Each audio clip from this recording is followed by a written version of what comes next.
Rod Taylor made the cover that week. But inside, they were very kind to us, too, for a brand new summer replacement show. They called the program World of Sports, but then it said Penn and Drake relays, both live. Debut, Jim McKay as host.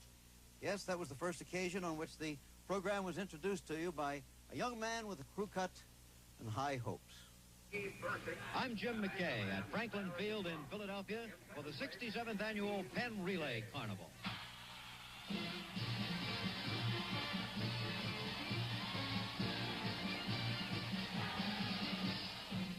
Sports, in its unending variety, unfolds on ABC's Wide World of Sports, capturing the sight and sound, the emotion, the beauty and history-making achievements wherever men gather to compete in this great wide world of athletics.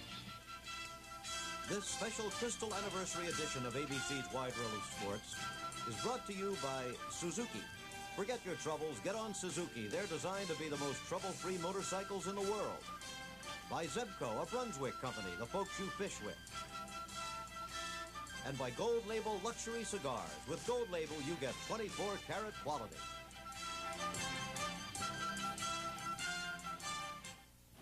This Ford pickup is taking one tough pounding in these scenes from the movie Mr. Majestic. This Ford is a used 68 pickup, and it wasn't modified to take this terrific beating. Now, these exciting movie stunts have no bearing on normal usage, and this doesn't prove how long our 76 will last. But if you want a tough-built pickup, that's Ford. 93 out of 100 of all Ford trucks built since '63 are still on the job. So get the one that's built Ford tough. Our family doctor's car. He's been taking care of us for years, and I've been working on his cars for years. We're professionals. He wears a stethoscope, and I wear this gold hat. Only difference is that I have to work on over 300 models, and the doc only has 2. Seriously, I depend on the doc to do his best, and he expects the same from me, so I use top-quality Napa parts. Why Napa? It's a professional's choice. That's NAPA. We help keep America moving. It's just another parking lot in Manhattan at 50th Street and 8th Avenue. A big parking lot taking in almost an entire city block. But 15 years ago, this was a very famous place. In fact, the most famous indoor sports arena in the world stood here, the old Madison Square Garden. We've decided to open our travels on this anniversary program at this location because I think it helps to give you an idea of how much time has passed and how many things have changed since Wide World began. For example, right back up there where you look at the back of the parking lot sign and those lights that rather weakly illuminate the lot itself, well, that's where the marquee of the old garden was, that brilliantly lit sign that might advertise on a typical weekend a track meet and the following day a doubleheader of hockey and basketball. But much time has passed and many people are gone since April 29th, 1961. Just a few months before we went on the air, the youthful John F. Kennedy took the oath as President of the United States and said these famous words. And so, my fellow Americans, ask not what your country can do for you, ask what you can do for your country. Yes, 1961 was a very important year in the history of our times. 2.5 weeks before we went on the air, Yuri Gagarin of the Soviet Union became the first man in space. And less than a week after that, the ill-fated Bay of Pigs invasion took place. On the very day that we went on the air, April 29th, newspapers across the country were still discussing the Bay of Pigs and its aftermath, but on that same day had bigger headlines of new and ominous rumblings from Southeast Asia. On the 5th day of May, while we were in Europe during our first foreign broadcast, Alan Shepard became the first American in space. Remember this historic flight? People were amazed when the tiny spacecraft Freedom 7 went 302 miles on a flight that took 15 minutes. Later that year, the Berlin Wall blighted the face of Europe for the first time. In September, Dag Hammarskjöld, Secretary General of the United Nations, was killed in a plane crash while pursuing the cause of peace in Africa. 61 was a tremendous year in sports, too.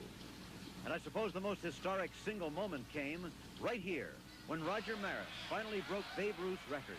This was homer number 61, nestling into the right field stands at the old Yankee Stadium and into the sports record books with a controversial asterisk alongside it. Talk about how time has passed and things and people have changed. Take a look at the young man who in '61 won his second United States Amateur Golf Championship. Yes, my friends, that is Jack Nicklaus. Has any man in America changed so much in the past 15 years? As for the old Madison Square Garden, it is gone, of course, but not the garden itself. It simply took a modern form and moved 17 blocks straight down this street. The new garden, a great sports arena that actually is built on top of a railroad station.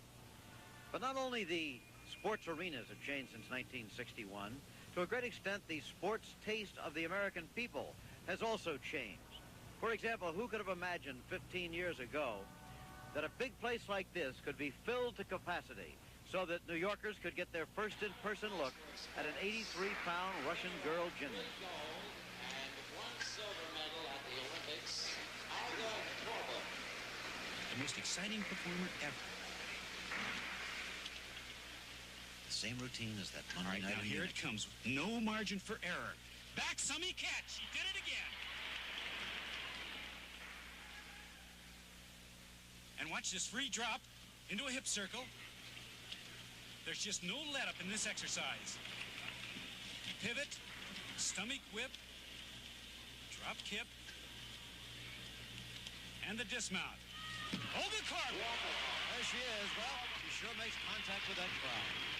It seems like yesterday when Olga was a new shooting star. Now she's queen of the hill, trying to fight off the challenge of younger athletes like Nadia Comaneci, Romania's 14-year-old marvel. This is Nadia in the same Madison Square Garden, an inch taller than Olga, 3 pounds heavier, and just as full of talent and ambition. On this occasion, she won a perfect mark of 10. Nadia Comaneci, a child on her way to grown-up fame and glory. Gold label for the man with the Midas touch. He knows so much. He smokes Gold Label. Gold Label Marquis, a great 15-cent cigar from the people who make great luxury cigars. Marquis, for 15 cents you get gold. He loves Gold Label.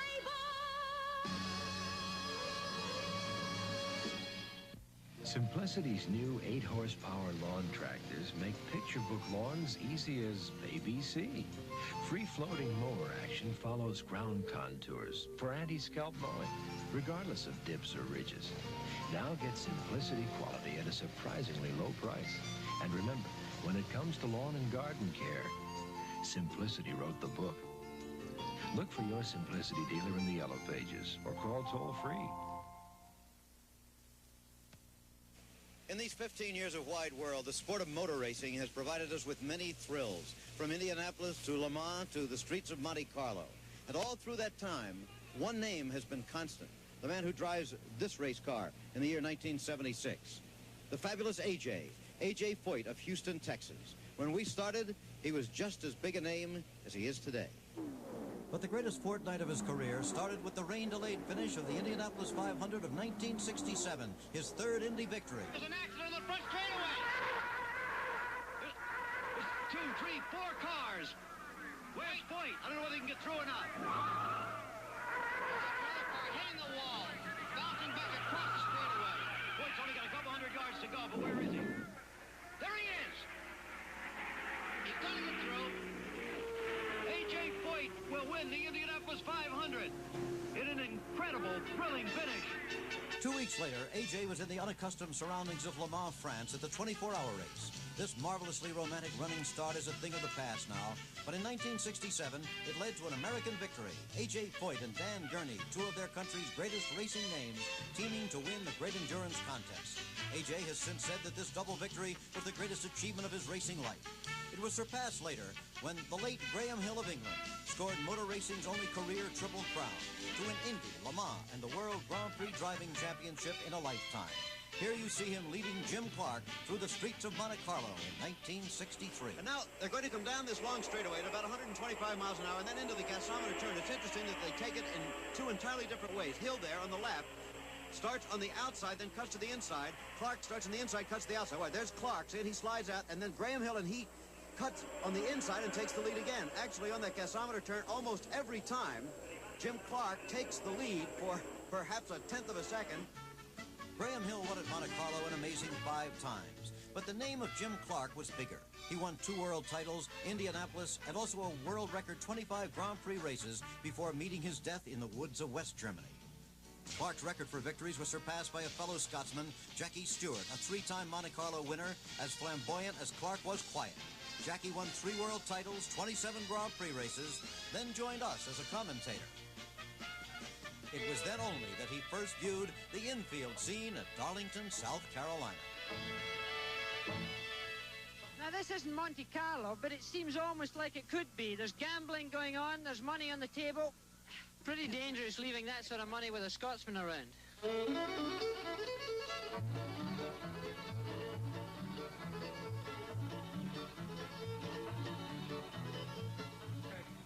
You race, don't you? Not again. That's Jackie Stewart. I know. Thanks very much, my boy. Give the boy $1.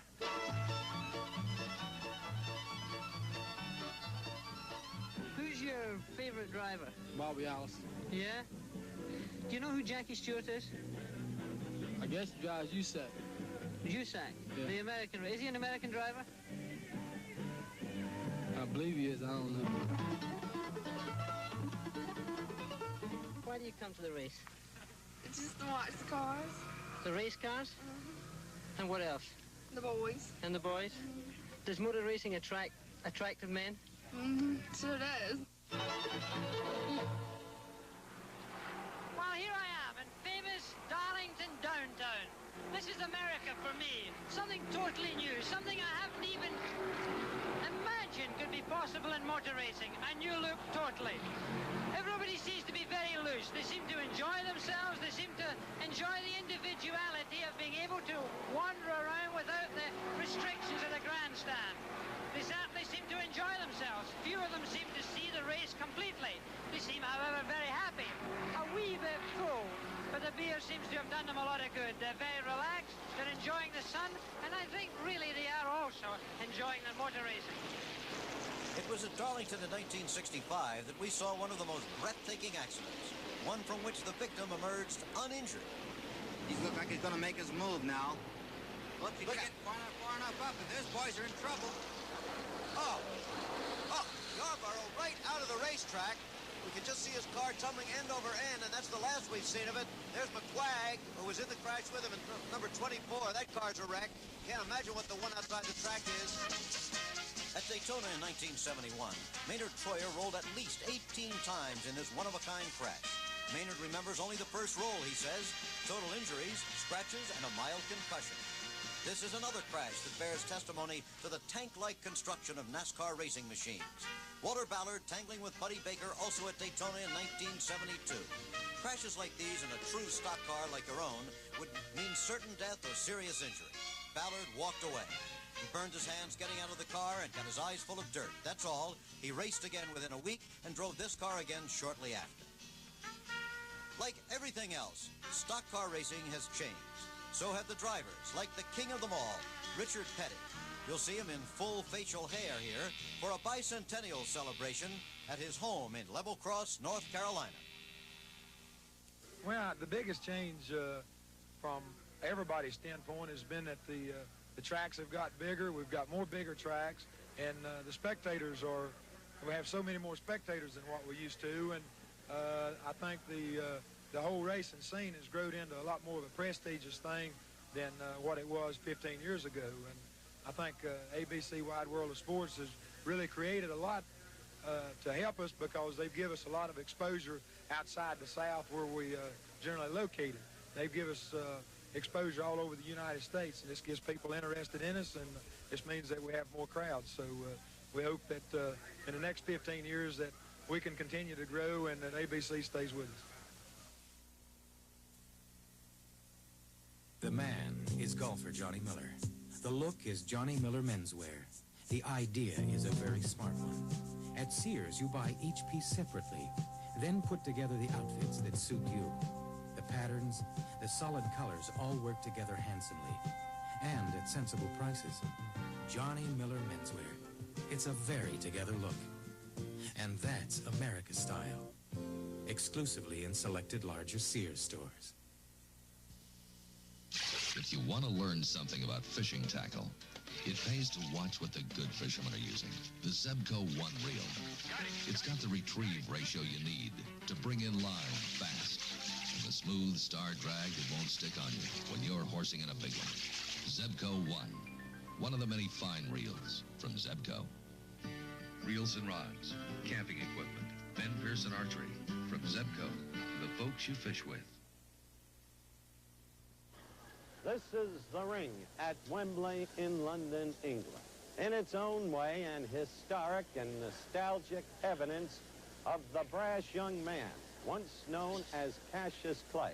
And in its own way, perhaps the beginning evidence of the nature of the young man's personality. Because it was right here, when in his young 20s and in the early 60s, that he fought Henry Cooper, then the British Empire heavyweight champion. Cooper, a left hooker, actually floored Ali, Cassius Clay then, and Cassius told the press afterwards, because he later knocked out Cooper, he told them that he had gone to the canvas because he wanted a closer look at the most beautiful lady in the world, Liz Taylor. He just happened to be sitting at ringside with Richard Burton. Hello again, everyone. I'm Howard Cosell.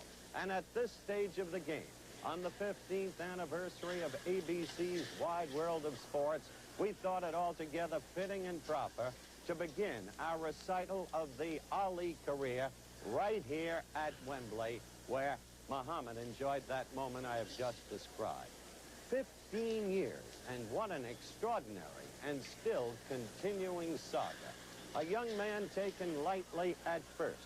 We, of course, began with him on Wide World of Sports 13, 14 years ago, and have documented the entirety of his career. He has been, in his own way, a landmark of our series, Wide World of Sports, and in his own way, he has been the single most important athlete of our time, transcendental to sports, a figure who became perhaps the greatest heavyweight boxing champion of all time, but two, a figure who got involved with the law, constitutional law, and a figure who got involved with the sociology of his time. One of the principal figures of the turbulent 60s, and certainly he has continued on into the perhaps more static 70s. So we want to take you back in time now, in the beginning recital of his career, to the time when he was young and in his positive prime as a fighter.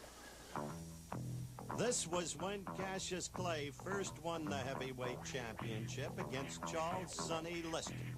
He was a tremendous underdog then, but the blinding speed of feet and hands was too much for Liston. He slit Liston's left jaw with that blow from the eye down to the corner of the mouth, and Liston did not get up for the 7th round. The next day, he said, "My name is Muhammad Ali. I am a black Muslim." And then this, Lewiston, Maine, May 25, 1965, the invisible punch, the endless count. It really went up to 24. Jersey Joe Walcott didn't really know what was happening as the referee, but Ali was still the champion. And then, November 22, 1965, the torture of the rabbit, because that's what Ali called Floyd Patterson. Finally, the referee could stand it no longer. The bout was stopped, and Patterson was thoroughly humiliated.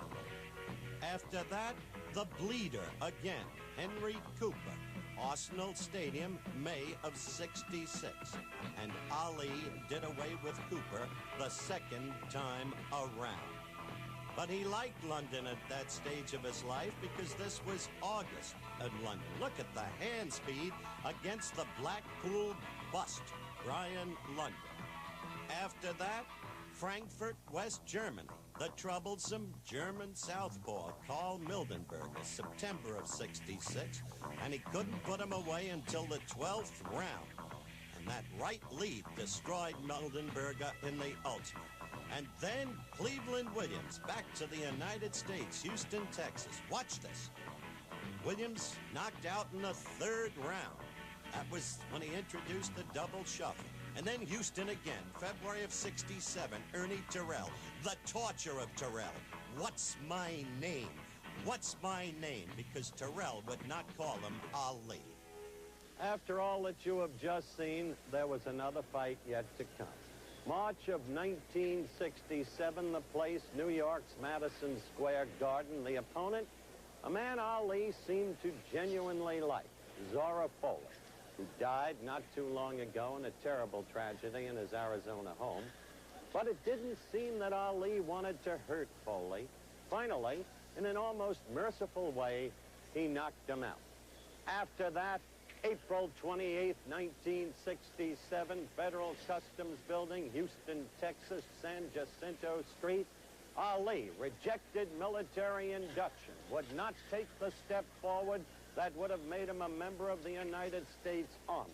Within, it seemed, a matter of minutes, the boxing commissioner of the state of New York stripped Ali of his duly achieved heavyweight championship of the world, plus his license to fight. All the other jurisdictions in the country followed suit, boxing jurisdictions, I mean. And so the man was enforcedly idle for a period of 3.5 years. No arraignment, no trial, no conviction, but stripped of everything. Then, the return to boxing in 1970. We'll pick up with that story when we come back later in the show.